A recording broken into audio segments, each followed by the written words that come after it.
God chooses his prophets. From Adam progeny God chose prophets, and took their pledge for his revelation, and for carrying his message as their trust. In course of time many people perverted God's trust with them, and ignored his position, and took compeers along with him. Satan turned them away from knowing him, and kept them aloof from his worship.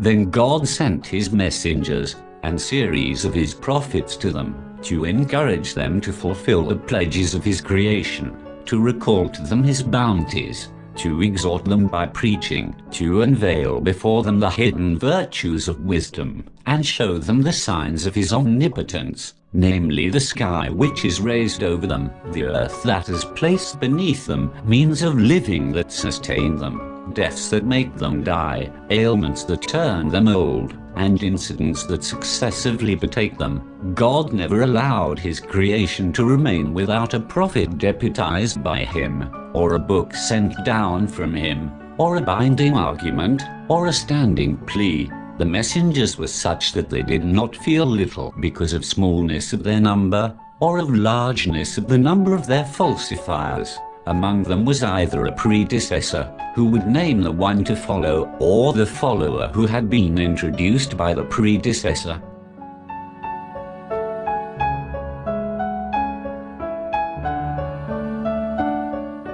The prophethood of Muhammad, peace be upon him and his progeny.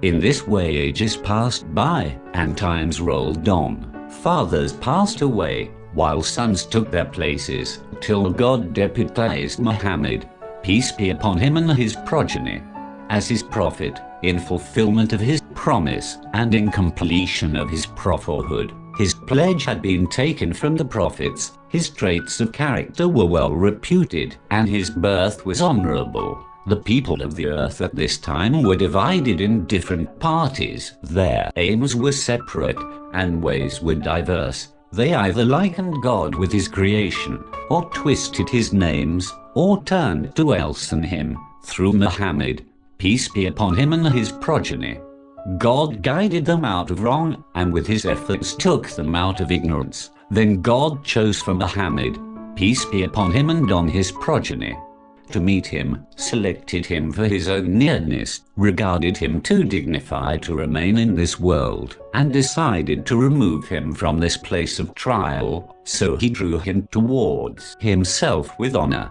God may shower his blessing on him and his progeny.